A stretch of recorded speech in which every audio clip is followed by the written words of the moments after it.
వారికన్నా నిజాలు చెప్పాలా అన్న ఉద్దేశంతో ఈరోజు ఈ ప్రెస్ కాన్ఫరెన్సు మా సోదరుడు నరేందర్ రెడ్డి గారిని ఆహ్వానించడానికి, అదేవిధంగా మరి ఈ విషయంలో కూడా వాస్తవాలు ప్రజలకు చెప్పడానికే నేను ప్రత్యేకంగా ఈ ప్రెస్ కాన్ఫరెన్స్ నిర్వహిస్తాను. జరిగింది ఏంటి మీకు లాస్ట్ టైం కూడా చెప్పాను, మళ్ళొక్కసారి చరివిత చరణం అయినప్పటికీ కొద్దిగా మీకు బోర్ కొట్టినప్పటికీ దయచేసి సావధానంగా వినాలని రిక్వెస్ట్. హైదరాబాదులో ఇండియాలో ఈ car racing, motor sports racing అనేది రావాలని, ఈ క్రీడగా బహుళ ప్రాచుర్యం పొందిన ఈ మోటార్ స్పోర్ట్ రేసింగ్ ఏదైతే ఉందో ఇక్కడికి తేవాలని చాలా ప్రయత్నాలు గతంలో కూడా జరిగినాయి. చంద్రబాబు నాయుడు గారు ముఖ్యమంత్రిగా ఉన్నప్పుడు 2001వ సంవత్సరంలో ఆనాడు ఫార్ములా 1 రేస్ని ఇక్కడికి తేవాలని చాలామంది మిత్రులు కూడా మీడియాలో ఫార్ములా 1ని ఫార్ములా ఈని కలగాపులగం చేసి వాడుతున్నారు.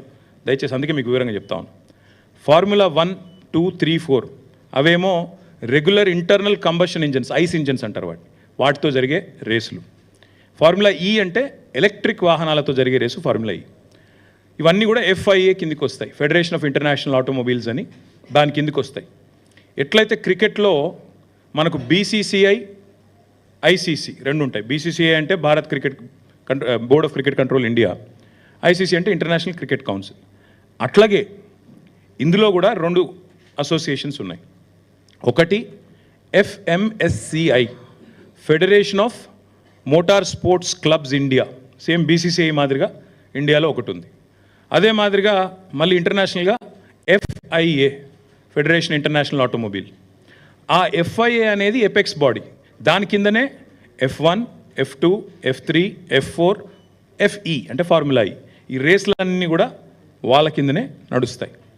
ఎప్పుడైతే చంద్రబాబు నాయుడు గారు 2001, 2, 3 ఆ ప్రాంతంలో ఈ బర్నీ ఎకెల్స్టోన్ అని ఆయన ఫార్ములా 1 యొక్క CEO ఆయనను కలిసి మీరు హైదరాబాద్కి రండి, మీరు ఇక్కడ రేస్ పెట్టడానికి కావాల్సిన ఏర్పాట్లు నేను చేస్తాను ప్రభుత్వ పరంగా అని ప్రయత్నం ప్రారంభించారు. కానీ దురదృష్టం ఆ ప్రయత్నం ఫలవంతం కాలేదు, ఫర్ వాట్ ఎవర్ రీజన్. అప్పటికి చంద్రబాబు నాయుడు గారు 2004లో ఓడిపోయారు, అది కూడా ఒక కారణం కావచ్చు. కానీ చంద్రబాబు నాయుడు గారు ఓడిపోక ముందే ఆయన ప్రభుత్వంలో ఉండంగానే ఇవాళ గోపన్పల్లి, మనకిప్పుడు ఫైనాన్షియల్ డిస్ట్రిక్ట్ పక్కనే ఉన్న ప్రాంతం గోపన్పల్లి, అక్కడ 580 ఎకరాల భూసేకరణకు నోటీసులు కూడా ఆనాడు ప్రభుత్వం ఇవ్వడం జరిగింది రెవెన్యూ డిపార్ట్మెంట్ ద్వారా. దేనికి?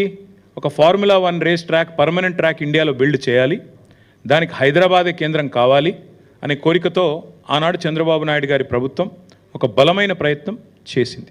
దురదృష్టం వారి ప్రభుత్వం పోయింది. ఆ తర్వాత వచ్చిన కాంగ్రెస్ ప్రభుత్వం వాళ్ళు దాన్ని పట్టించుకోలేదు. అట్లే ఆ రైతులు కూడా ఎవరైతే ఆ గోపన్పల్లిలో భూసేకరణ నోటీసులు రిసీవ్ చేసుకున్న వాళ్ళు ఉన్నారో వారు అప్పటి నుంచి ఇప్పటివరకు న్యాయ పోరాటం చేస్తూనే ఉన్నారు. ఆ రైతుల్లో ఒక ఆయన రేవంత్ రెడ్డి కూడా ఉన్నాడు. ఈరోజు ముఖ్యమంత్రిగా ఉన్న రేవంత్ రెడ్డికి కూడా అక్కడ 15 ఎకరాల భూమి ఉంది. సో ఇప్పుడు నేను చెప్పే స్టోరీ అంతా రేవంత్ రెడ్డికి కూడా ఎరికే.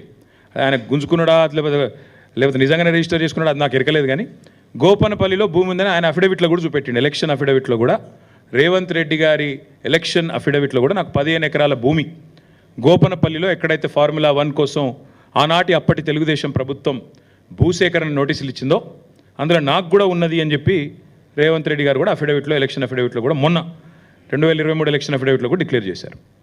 తదనంతరం ప్రయత్నాలు జరిగినాయి దేశంలో.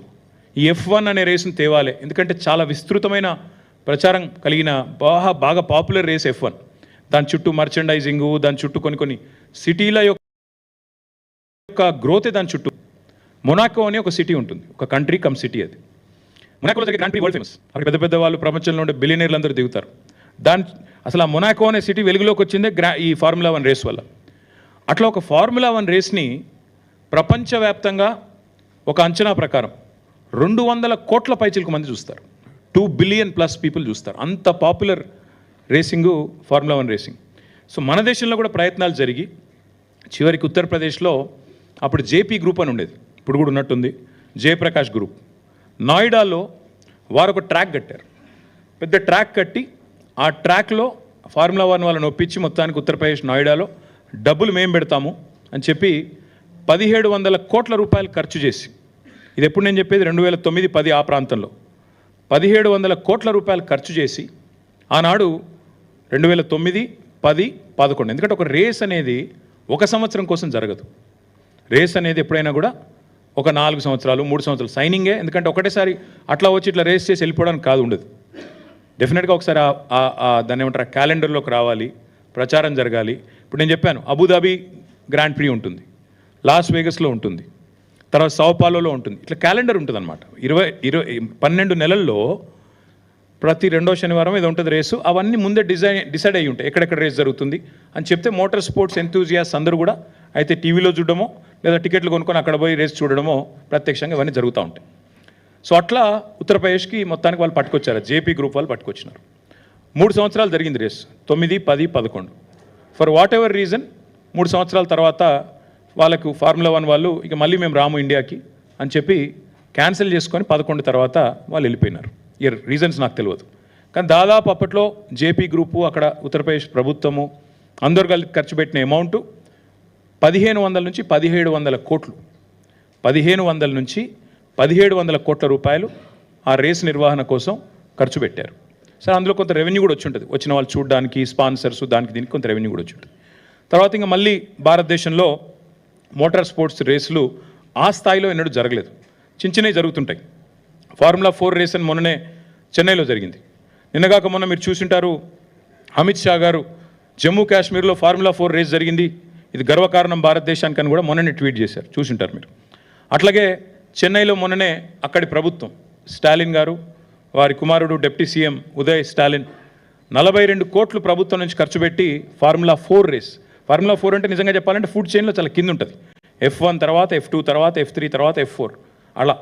సో ఈ రకంగా ఈ రేసుల కోసం దేశవ్యాప్తంగా పోటీ ఎప్పటి నుంచో ఉంది. సో ఆ క్రమంలో గత 10, 11, 12 సంవత్సరాలుగా ఒక కొత్త ట్రెండ్ స్టార్ట్ అయింది.